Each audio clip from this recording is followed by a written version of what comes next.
Eu sou o Luiz Augusto Pereira de Almeida, sou diretor da Sobloco Construtora, e esse é mais um episódio do Adit Talks, promovido pela Adit Brasil. Hoje nós temos dois convidados aqui, sejam bem-vindos, o Carlos Moura, da GFR Empreendimentos, e o Franco Pasquale, da 3E Realty. Eu vou convidar, nosso tema hoje é inovação e incorporação imobiliária, como adotar práticas que destaquem seu empreendimento.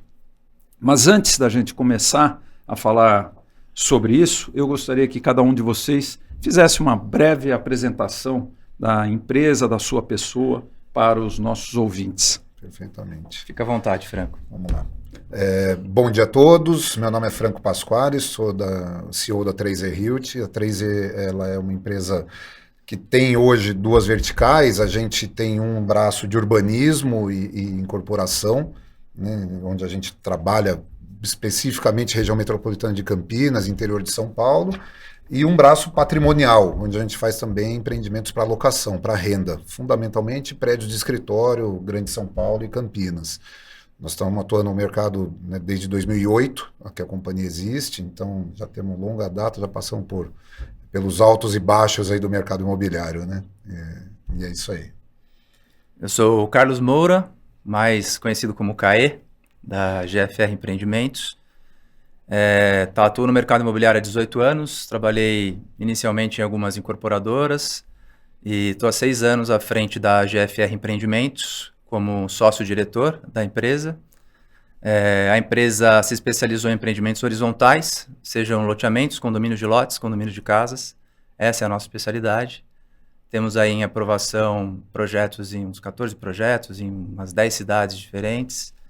Aí cerca de 5.000 unidades em aprovação. É uma empresa já que tem os seus 20 anos de idade e eu estou há 6 à frente da empresa. Muito bom. Então, eu acho que estamos aqui como especialistas do setor imobiliário e eu acho que a gente vai ter um papo bem bacana. Então, para começar, eu perguntaria... Eu não vou dirigir as perguntas, eu só vou fazer algumas perguntas ou colocar alguns temas para discussão e quem se sentir mais à vontade avoca para si a resposta, né? Eu acho que hoje o mercado imobiliário no Brasil está num bom momento. A gente está vivendo aí um clima pós-pandemia ainda com uma certa liquidez. A gente tem conseguido lançar empreendimentos e ver as vendas evoluírem.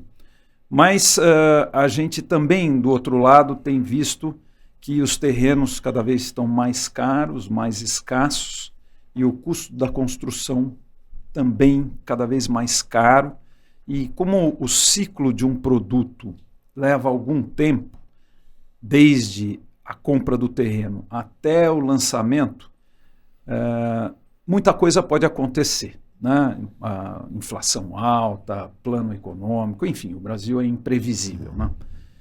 Então, assim, eu perguntaria para vocês, como é que no planejamento dos seus empreendimentos, que preocupações vocês têm para manter aquele projeto, vamos dizer, preservado desde a data da aquisição do terreno até o lançamento dele, para que quando vocês lancem, ele esteja dentro daquele público-alvo que vocês imaginaram, dentro de um preço compatível? Existe algum instrumento na construção civil ou alguma outra inovação tecnológica que vocês estão usando ou adotam para, vamos dizer, ter uma garantia maior de sucesso no lançamento?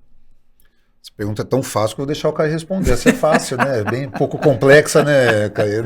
Não, na verdade, falando da nossa operação em si, né, o nosso negócio, a gente tem bastante coisa de loteamentos em si, que se o ciclo da incorporação é longo, o do loteamento nem se fala, né? Muito por conta da parte de licenciamento e aprovação, que é a incerteza que temos hoje no nosso...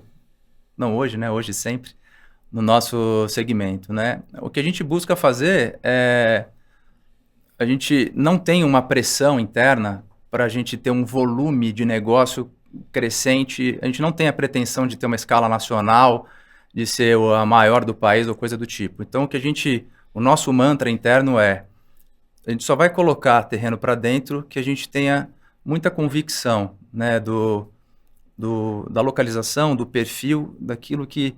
E as nossas negociações, né, são todas 100% em permuta. Então, a gente não tem um carrego desse ativo dentro do nosso ciclo do negócio, né? Então, quando veio a pandemia, né, a gente fez uma reunião, me lembro bem, né, de tipo, e agora, né? O que a gente vai fazer? Né? Porque tudo parou. E aí, eu falei, não vamos fazer nada, porque os nossos terrenos, eu não tenho o que corrigir esse ativo aqui dentro do nosso land bank, né? A gente tem bons produtos em boas localizações e... Então, a gente tem que esperar esse maremoto passar, né? E a gente não destratou nenhum terreno, né? Fomos penalizados, sim, por uma questão principalmente de prefeituras, né? Se os escritórios fecharam, as prefeituras, então, nem se diga, né? Então, a gente teve aí uma postergação das aprovações, mas sobrevivemos à pandemia e saímos muito tranquilos para que a nossa operação, né, e até um pouco de perfil da empresa, continuasse da forma que foi planejada inicialmente. Quer dizer, estou entendendo que vocês são muito mais uma boutique de empreendimentos do que uma indústria de empreendimentos. A gente procura transitar, né, o que a gente costuma dizer é o seguinte, né, a gente olha muito experiências de mercado, né, você tem o pequeno loteador, o pequeno incorporador lá, né, que ele tem lá, ele domina muito o mercado local, né? Ele domina aquela técnica, mas ele não é muito afeito à inovação, que é o nosso tema aqui. E você tem as grandes incorporadoras, coisa e tal, que por volume, por ser por capital aberto, por cumprir guidance, ou sei lá, a razão, se vê obrigada a ter uma expansão agressiva, né? Seja no volume de lançamentos, seja na diversificação geográfica, né? E que aí assume maior risco, né? E aí, como a gente transita entre esses dois universos, né? Nós não somos o loteador local, mas também não queremos ser a grande loteadora. Então, existe, no nosso ver, no meio do caminho aí, em que o nosso foco de atuação é um raio de 200 km da capital, porque qualquer um dos meus sócios, né, da família Maggi, do Lousada, a gente tem como ir e voltar de carro no mesmo dia, né? Então tem um domínio da operação, a gente acaba entrando um pouco mais no operacional, às vezes mais do que a gente gostaria, né? Mas a gente tem aquilo mais na mão. Porque o nosso negócio, no final do dia, ele é artesanal, né? Cada produto ele tem um DNA próprio, né? E então a gente precisa cuidar de cada um com carinho, né? Então essa é a nossa forma de enxergar o negócio. Complementando, Luiz Augusto, acho que assim, eu concordo, tudo que o Caio falou é muito parecido com a nossa companhia, né? Essa história do ir e voltar de carro para nós faz toda a diferença, porque te dá a dinâmica de você poder participar daquele local. Agora, o que a gente acredita, tá? A qualidade de projeto é a maior blindagem que você tem contra a incerteza. Hoje, a gente tem investido muito em qualidade de projeto, bons arquitetos, bons paisagistas. Por quê? Porque quando você tem um projeto bem localizado, bem concebido, com uma estrutura que ele vira objeto de desejo, a tendência é que ele se valorize mais do que a inflação ao longo do tempo. Com isso cria uma blindagem sobre essas altas de custo de obra, sobre os aumentos e essas incertezas todas que a gente tem no meio do caminho. Uma coisa que a gente não gosta, né, que muito empreendedor adora, é quando ele fala assim, né, pô, lancei um empreendimento, vendemos tudo na semana. Para nós isso não é bom, tanto é que a gente segura. Por quê? O nosso estoque de um bom produto é o que traz o lastro para que você tenha a cobertura de qualquer incerteza futura. Se a obra custou mais caro, eu vou valorizar meu empreendimento muito mais, né? A gente vê alguns empreendedores que muitas vezes vendem tudo na largada antes de começar a obra, Aí tem muita surpresa durante a obra com aumento de custo e mudança de exigência de prefeitura. No meio do caminho vem um TAC, vem uma contrapartida, e ele não tem mais estoque para repassar esse custo, né? Então, aí ele fica sem margem de manobra. Nós dificilmente entregamos um empreendimento com estoque zerado. Normalmente a gente tem 20% a 30% de estoque ainda pós-entrega, justamente para absorver a captura de valor que você tem pós-entrega do empreendimento. Agora, obviamente que para isso você precisa acreditar que o teu empreendimento vai valorizar. Isso que eu ia perguntar para você, quer dizer, então, na sua opinião, você acha que dentro daquele público-alvo que você focou o seu empreendimento, você acha então que nomes icônicos do mercado, um projeto icônico, fará a diferença no final com relação a preço, com relação à segurança do investimento e tudo mais? Você acha que vale a pena investir em nomes icônicos de arquitetura, paisagismo, interiores? Você acha que vale a pena? Eu acho que vale, eu acho que muito mais do que o nome em si é a preocupação, o cuidado nos detalhes e o carinho que esse profissional tem com o projeto, né? E pensando naquele público que vai viver lá. Isso. Eu acho que nós vivemos um período, né, lá 2000, grande boom imobiliário lá de 2008 até 2013, 14, em que era tanta falta de produto imobiliário que qualquer coisa que se lançava vendia, né? A gente vivia prédio sendo vendido em 1 hora, era aquela coisa maluca de uma corrida pela compra.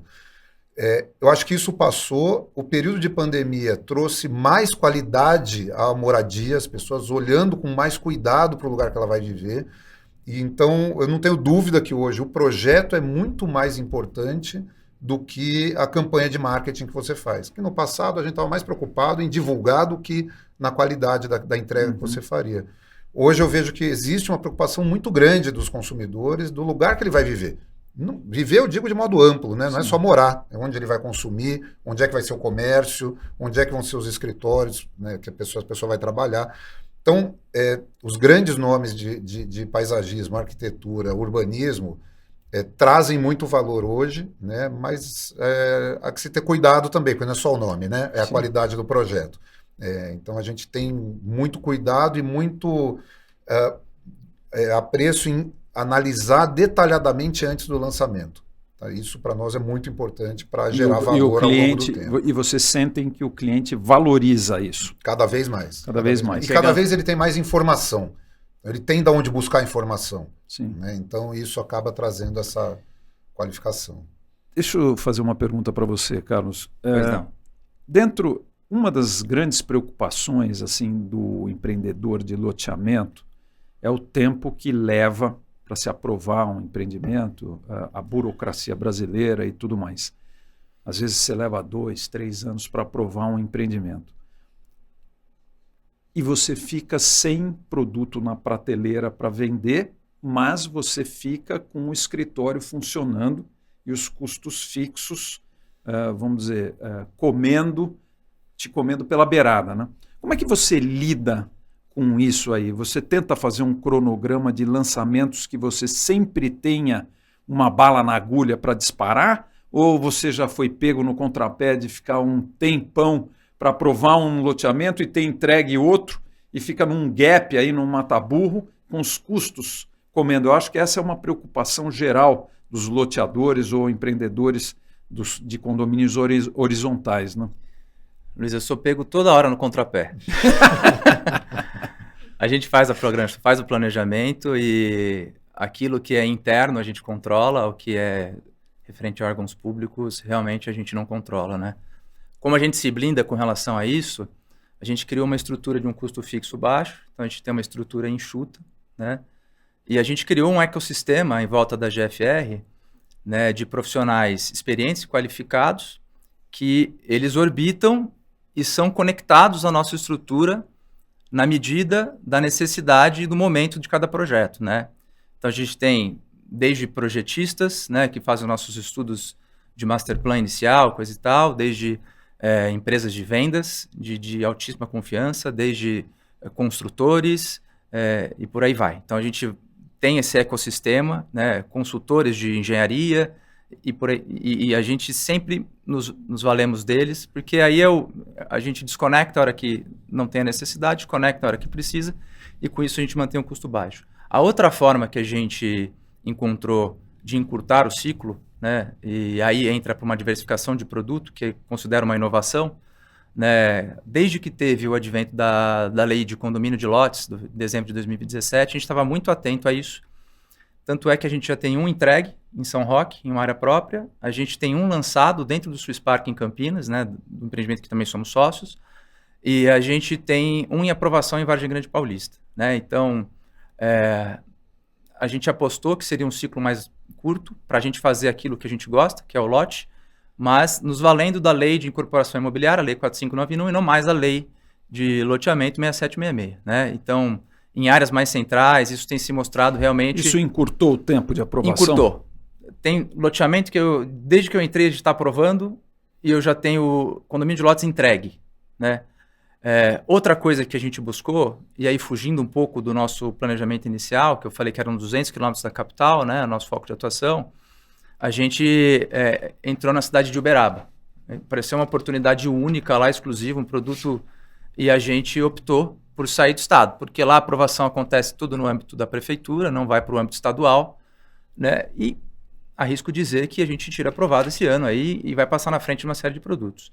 E a outra a gente foi para condomínio de casas, e aí uma grata surpresa, porque vamos lançar em Campinas, né? A gente tem uma área fechada com a empresa do Franco, 3E Realty. Então, eles são os parceiros loteadores, eles fizeram toda a parte de urbanização dessa área, e nós entramos como sócios desenvolvedores. Isso aqui não é jogo combinado não, viu, gente? A gente nem sabia que a gente ia estar no mesmo podcast aqui. Legal. Mas começamos a construção da Casa Modelo agora. Foi um terreno que a gente fechou depois dos meus loteamentos e já está indo ao lançamento agora. Né? Uhum. E aí, aproveitando o gancho desse terreno, né, a gente tem discutido muito aí o Franco na questão de inovação, né, porque o que a gente tem dito condomínios de casas em Campinas, a gente tem outros exemplos sendo lançados. Mas o que a gente consegue trazer de novo para esse nosso empreendimento, né? É uma localização muito exclusiva em Campinas, em frente ao Arborais, o empreendimento Arborais lá em Campinas, da própria 3E, né? E a gente tem uma situação de um viário onde todos os residenciais se conectam e só eles se conectam a esse residencial. Então a gente entende que tem ali uma joia a ser lapidada, né? Então a gente está pensando numa questão de uma via parque, coisa e tal, todos argumentos do novo urbanismo, que a gente discute bastante aqui na DIT, né? E que a própria 3E tem outras áreas lindeiras para desenvolvimento de comércios e serviços. A gente tem feito reuniões com empresas de segurança para trazer uma maior segurança para o bairro, inclusive reuniões para adotar aquele viário com prefeitura, reuniões com guarda municipal, estamos tentando levar um posto da guarda municipal para lá. Então, a gente tem incrementado esse produto para que a gente se diferencie frente à concorrência. Então, essa é uma dos motes que a gente tem buscado para esse produto. Muito legal. Nesse conjunto de casas que vocês vão construir, que é uma incorporação imobiliária, vocês vão falar de inovação. Né? Recentemente surgiu no mercado, quer dizer, recentemente, ele já deve ter algum tempo, mas eu tenho visto que ainda nem todos os profissionais do ramo estão usando essa tecnologia, que é o BIM. Né, fazer o projeto no sistema BIM, que ele vai te dando toda a visão tridimensional do projeto, e você tem então a oportunidade de enxergar coisas que naquele projeto antigo, em 2D, você não enxergava. Vocês têm adotado essa tecnologia BIM nos seus projetos? Ou estão pensando em entrar, porque tem um certo aprendizado. Né? Esse sistema não é um sistema simples que, vamos dizer, você da noite para o dia começa a usar. Tem que haver uma educação tecnológica e, vamos dizer, de aprendizado para você usar. Mas na hora que você começa a usar, você vê a diferença. Então, eu acho que isso é uma inovação no mercado de incorporação que vai vir cada vez mais forte. E eu pergunto para vocês se vocês contratam profissionais que já adotam esse sistema ou ainda não, vamos dizer, como é que vocês enxergam isso?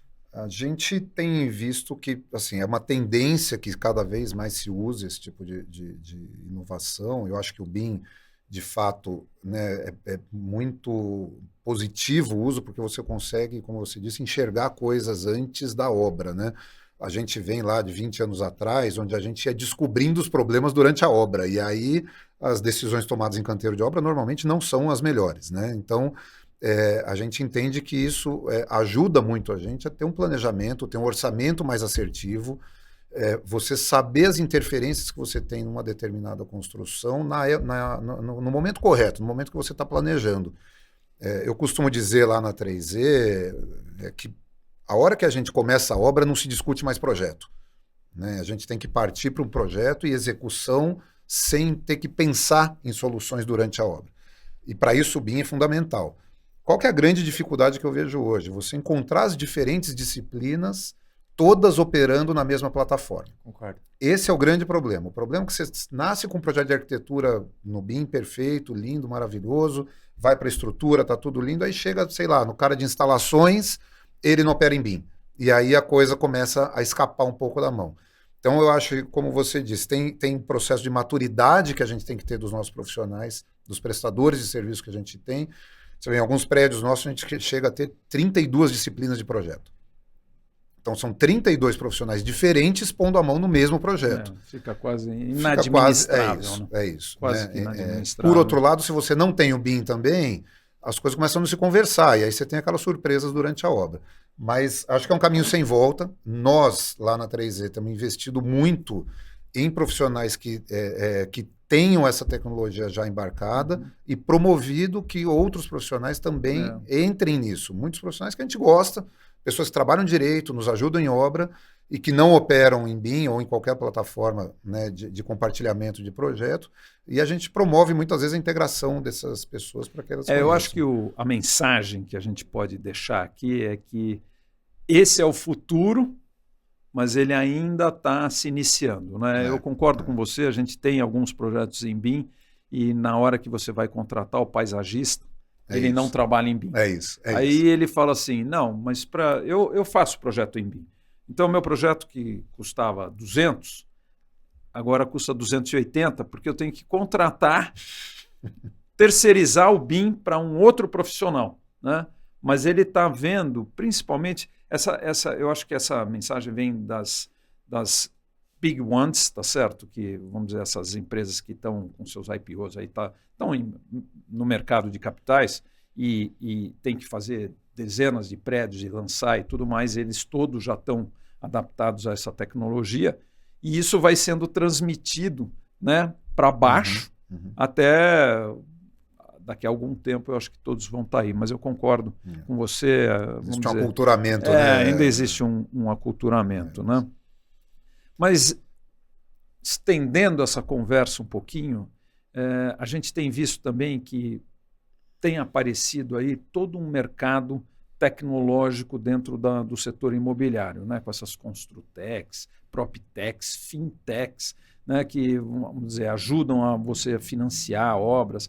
Aquela Instacasa, para quem faz loteamento, faz o projeto da casa, quer dizer, a pessoa se inscreve lá e tem uma pluralidade de projetos para ele adaptar ao terreno dele, tá em casa, Pipe Mob. Eu acho que assim, você nem consegue dar conta de tantas empresas, startups que estão nascendo para oferecer serviço. Vocês utilizam alguma delas, ou já pensaram em utilizar, ou já foram abordados por elas para comprar serviços delas? Se você pensar no ciclo do nosso negócio, né, a gente tem falado muito mais aqui de produto, mas ao longo do nosso ciclo imobiliário você tem diversas oportunidades de se deparar com essas startups, fintechs, construtechs e afins, né? Então, desde o ponto de vista operacional dentro da empresa, né, a gente usa desde software de gestão de reembolso até software de ERP, coisa e tal, indo para o produto imobiliário, a gente, desde os mais simples, né, que é a questão dos mercados de autoatendimento, que aí essas próprias empresas começam a incrementar seus produtos, né? Essas empresas agora elas oferecem, por exemplo, que a gente vai colocar num produto nosso, além do mercado de autoatendimento, eles colocam estações com bicicletas elétricas, que pelo mesmo aplicativo você consegue destravar e por aí vai, né? Então, eu acho que o nosso segmento, o que ele propicia, né, como o nosso bem imóvel, né, ele propicia que a gente, de diversos outros segmentos, né, da economia, a gente incorpore ao nosso negócio, né, tecnologias novas, né, e porque hoje, né, e voltando aqui no que o Franco disse, né, da geração de valor por um projeto autoral, né, as pessoas cada vez menos compram a planta, o tijolo, e começa a comprar muito mais a experiência, né? Conceito, tudo, né, cara? O conceito, né? Isso, tudo que gira em volta daquele produto, né? E aí tem, inclusive, inovações do ponto de vista de áreas comuns e coisa e tal, que a gente tem agregado, né? E aí veio de novo a pandemia aí para acelerar esse processo, né? E aí os mais usuais e difundidos, como home office e coisa e tal, a própria, os prédios adaptando centrais de delivery, porque os aplicativos de entrega se popularizado, antes não tinha uma câmera frigorígena na central, agora tem. E não sabemos se o futuro disso, por exemplo, não serão entregas por drone. Não sei, de repente você ter, né, no alto do seu prédio uma plataforma em que um drone deixa a sua encomenda, e você tem um elevador de carga que traga até seu apartamento, né? Então, das inovações, a parte de tecnologia é a parte mais fácil de perceber, né, esse valor agregado, né? Desde uma Alexa, né? Então, do setor de tecnologia, a gente consegue trazer para o nosso universo imobiliário, né? E aí passando por questões de financiamento de cliente final, né? Que o nosso mercado de loteamento é tão carente, né? E algumas iniciativas novas têm surgido, né? Então você consegue, ao longo do nosso ciclo, ir incorporando diversas questões de inovação. E indo mais além ainda, né? Quer dizer, a gente viu que o nosso mercado ele está se sofisticando assim a passos largos, né? Então, quando a gente lançava, eu me lembro, claro, há muitas décadas atrás, a gente fazia um folhetinho de nada, né? Depois os folhetos começaram a ficar mais bacanas, os estandes saíram de uns estandezinhos lá que tinha uma maquetinha para estandes monumentais, onde a pessoa faz até 2 apartamentos decorados lá em exposição. E agora nós estamos até passando para estandes virtuais, né? Que a pessoa consegue fazer o 360 de casa e olhar, vamos dizer, o que ele está comprando. Mas a pergunta que eu faço para vocês é a seguinte: o virtual substitui o físico?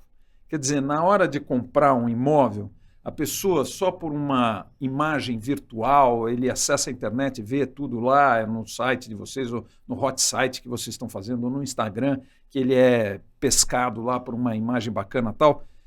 Mas isso é suficiente ou ele ainda quer, né, botar o pé no stand, ver de perto, ir no local, ir num prédio até, vamos dizer, se tiver um apartamento decorado, ele vai e aquilo lá funciona como instrumento de venda. Como é que vocês veem o digital com o físico?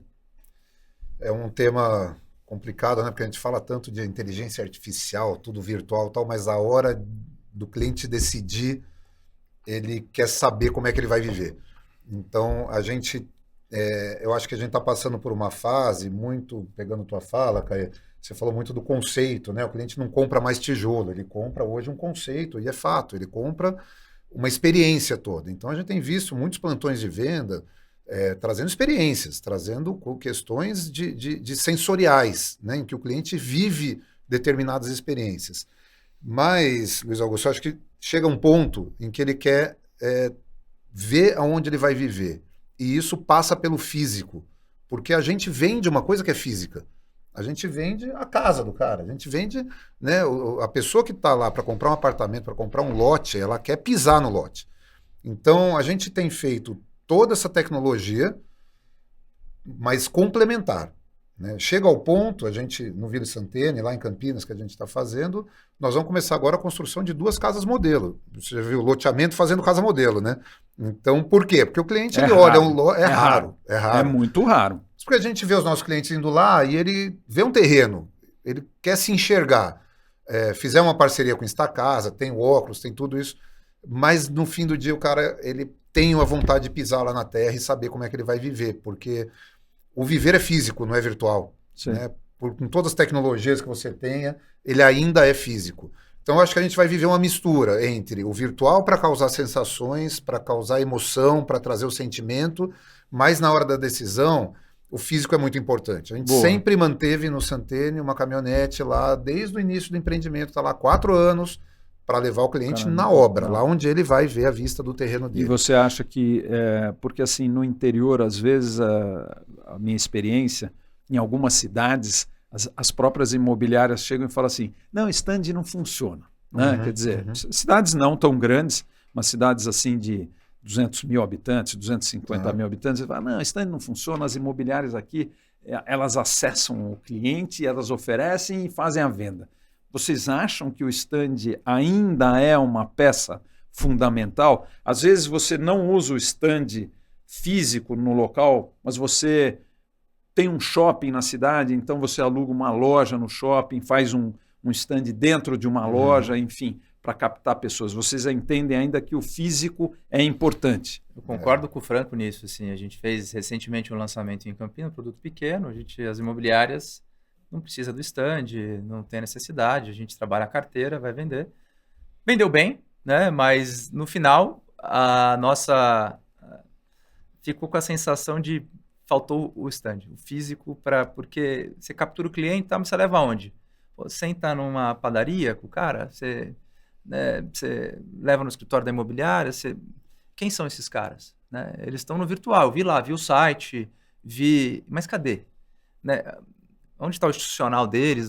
Então, a gente sentiu essa falta. Né? Então, respondendo a sua pergunta, eu acho que o virtual ele vem a complementar o físico, mas não a substituí-lo. Né? E aí nessa fato de complementar, ele passa a ser um ótimo argumento de venda. Né? E a gente estava falando um pouco mais cedo aqui, antes de começar a gravação, do Parque da Cidade. Né? Aquilo é uma experiência sensorial. Né? Você chega, você é recepcionado como se fosse um lobby de um hotel, o seu consultor já está vindo, tal. Você passa por um túnel do tempo, né? Cai dentro de um cinema que 360 graus, com maquete física misturado com uma parte meio de cinema, com sons. E a hora que você sai para dentro do stand onde está a maquete, você já está impactado sensorialmente de tal forma... Você já comprou. Que você fala, né? E aí você vai até o stand, você passa por uma galeria de arte. Então são recursos que o mercado vem se valendo, né? E cada vez mais, né? A gente está na discussão lá do nosso produto que a gente vai lançar junto, contratamos uma agência de publicidade. Nos meus idos tempos de produto, lá na Gafisa em 2008, a gente ia contratar a imagem, empresa que faz 3D. Imagem mais ou menos, né? E eram umas imagens, chegaram as imagens.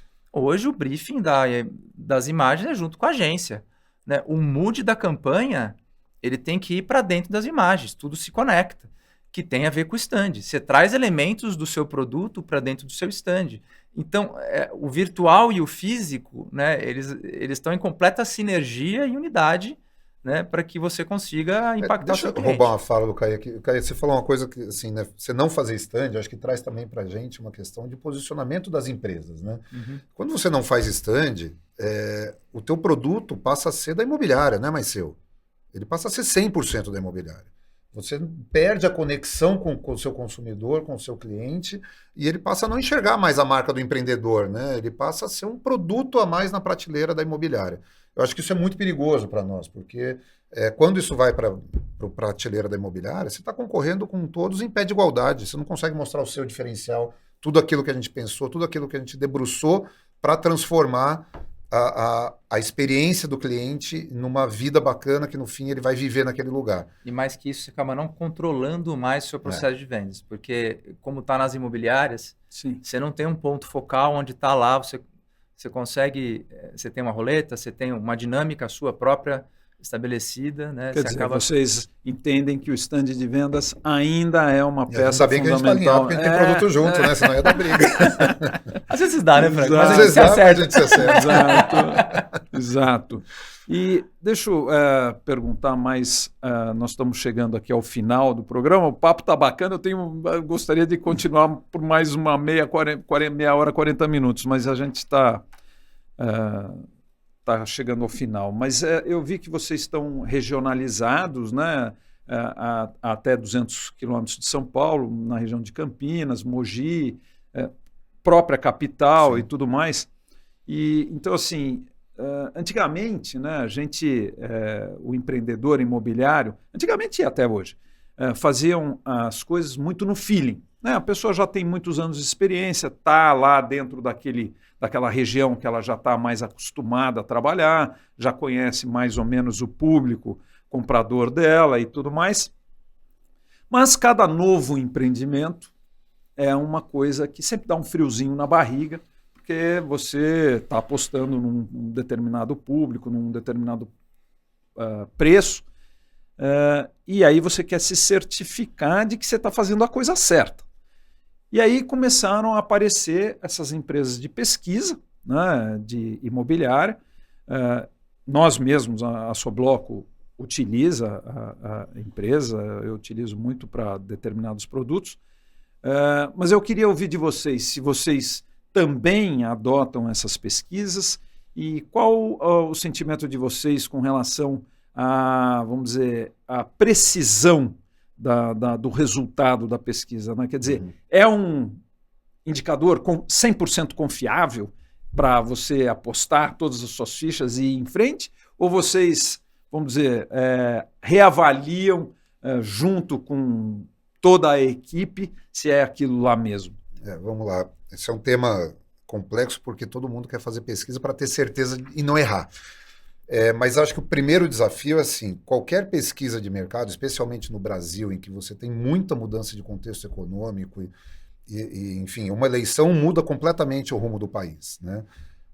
Existe um descasamento entre o período em que eu decido compra de um terreno e um produto. Se eu fizer pesquisa nesse momento, quando eu lançar passaram 6, 7 anos, especialmente em loteamento, né? O Viri Santeni, nosso em Campinas, outro dia a gente estava vendo, né, o protocolo dele na prefeitura, o primeiro protocolo é de 2004, é inacreditável, nós vamos fazer 20 anos. Né? Então como é que eu vou acreditar numa pesquisa de 20 anos atrás? Né? Mudou muita coisa de lá para cá. Então assim, a gente usa muito empresa de pesquisa, mas eu acho que a empresa de pesquisa não pode ser fator decisivo para você entrar num negócio ou não, ou para você definir um produto ou não. Eu acho que por isso que a gente não sai de um raio onde a gente conhece. Porque lá eu sei qual produto dá certo, eu sei qual é a cultura daquela população, eu sei quais são as demandas, as deficiências do município, né, com relação à moradia. As pesquisas acho que vêm muito mais para a gente aferir preço, aferir absorção, olhar um pouco de momento, né, se o momento está adequado para venda ou não. Agora, a decisão entre fazer um empreendimento ou não já foi tomada. Né? A gente não tem como embasar a decisão de um negócio em cima de pesquisa, porque o prazo ele acaba. Toda pesquisa é perecível, né? Ela tem um tempo de duração. E esse tempo, infelizmente, não é compatível com os prazos de aprovação que a gente tem no Brasil. Carlos, você quer complementar? Eu acho que, como na tomada de decisões em investimentos, por exemplo, você nunca toma uma decisão olhando um indicador isoladamente. Você olha diversos indicadores. E no mercado imobiliário, eu acho que não é diferente, né? Ele é um indicador importante, traz boas respostas para nós desenvolvedores, mas, complementarmente a isso, a gente tem que se cercar de algumas outras seguranças para a gente evoluir com o produto imobiliário, né? E, para mim, o mais assertivo, a gente que atua em diversas cidades, né? Eu brinco que a gente tem que tentar ser o mais local possível, mesmo não sendo, né? E aí, como é que a gente faz isso? Contratando profissionais locais, né? Trazendo empresas desde o início do processo de concepção do produto imobiliário para dentro, né, do nosso negócio, né, conversando bastante e criando o ambiente fértil para que essas pessoas se sintam muito confortáveis de que, se você não estiver certo, delas poderem te falar, não vai por aí. Porque às vezes, né, você chega no local, você é o contratante, o desenvolvedor, a pessoa fala, eu quero estar junto, né? Então não vou falar mal, porque o agente local talvez seja o melhor indicador. Né, a gente tive uma reunião semana passada, né? A gente já teve uma pré-aprovação de um loteamento, estamos indo para reunião com a arquiteta que vai fazer portaria, clube, e eu vi ela incomodada com o tamanho do meu lote. Cara, a gente mudou o projeto inteiro.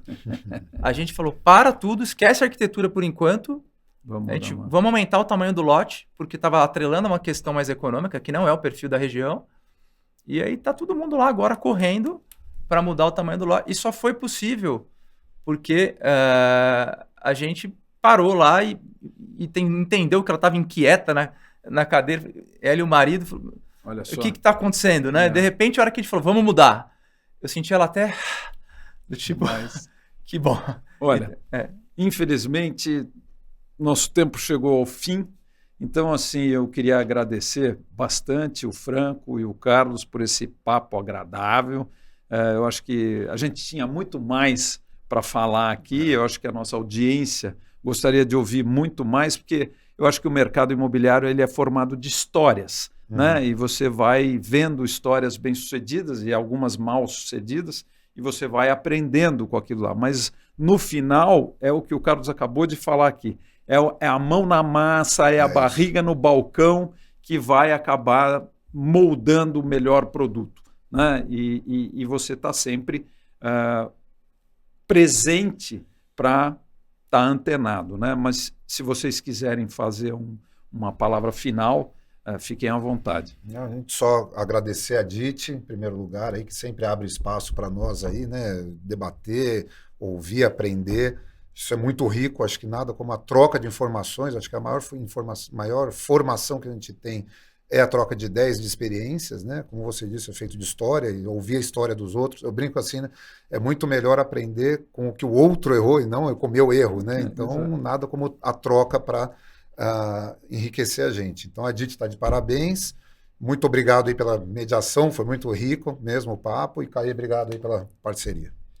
Obrigado, queria agradecer também a DIT pelo convite, quase uma imposição do Matheus, porque falei que não queria gravar meu primeiro podcast, não só feito esse tipo de coisa, mas sobrevivi. Cheguei ao final, prazer conhecê-lo pessoalmente, não conhecia, o Franco já é um amigo de longa data aí, grata coincidência que caiu no mesmo podcast que eu aí, e queria me deixar à disposição de todos os associados da DIT, as pessoas, para que, se eu puder contribuir, o nosso mercado é feito de somatória mesmo, né? Quanto mais a gente une forças, mais forte a gente sai no final do dia do nosso processo imobiliário. Muito obrigado, gente. E até um próximo podcast da DIT. Obrigado.